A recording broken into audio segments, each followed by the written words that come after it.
Elie Wiesel a souvent dénoncé quand même à la responsabilité des dirigeants qui savaient tout sur le sort des Juifs déportés, notamment Roosevelt et Churchill. En 1979, le président Carter avait montré des photos prises fin 1942 par des avions militaires américains qui survolaient Auschwitz. Est-ce que ça le mettait en colère, ça, de voir les autorités politiques fermer les yeux ?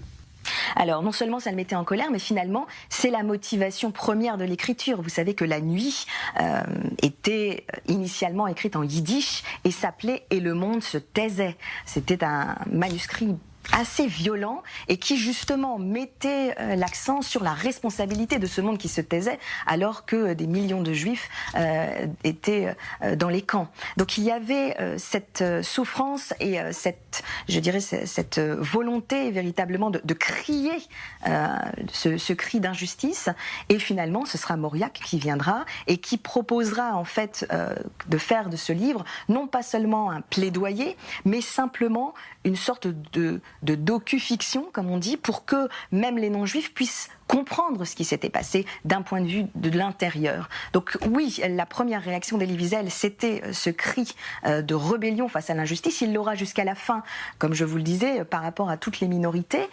Mais ce cri d'injustice, il venait aussi avec une vision, je dirais, très claire, en conscience de qu'est-ce qu'on fait. Comment on fait pour le fameux « jamais plus », pour que jamais plus cela puisse ne se produire. Oui, alors justement, vous venez de parler de La Nuit, un livre qui avait été refusé partout. Les éditeurs, justement, avant que Mauriac vienne mettre son nez dedans. Ce livre qui est le premier de 47 autres romans. Oprah Winfrey, la célèbre animatrice américaine, en a même parlé. Et ce livre, La Nuit, est devenu, 45 ans après sa publication, numéro 1 de la liste des best-sellers du New York Times. Absolument incroyable. Pour un livre dont personne ne voulait, hein.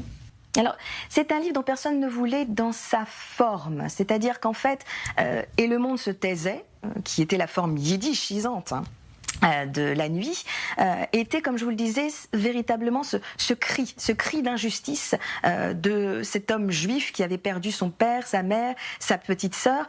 Et il a fallu le regard de Mauriac pour, j'allais dire, presque adoucir la tonalité et faire comprendre qu'il s'agissait pour Elie Wiesel non seulement de pouvoir crier l'injustice, mais aussi de devenir cette collectivité de victimes pour témoigner contre le négationnisme. Oui. Si vous voulez, en fait, on est passé véritablement d'un livre à un autre, oui, en tout cas dans la perspective. Et il y a des passages dans La Nuit qui sont d'une poésie incroyable. C'est une nouvelle langue pour s'adresser à autre chose que l'intellect, oui, pour essayer que la personne non juive qui n'avait pas d'idée de ce que c'était que la Shoah puisse tout d'un coup se mettre à la place, et permettre un processus d'identification. Oui, alors il s'est mis dans le désir, finalement il a accepté le désir de Mauriac volontiers.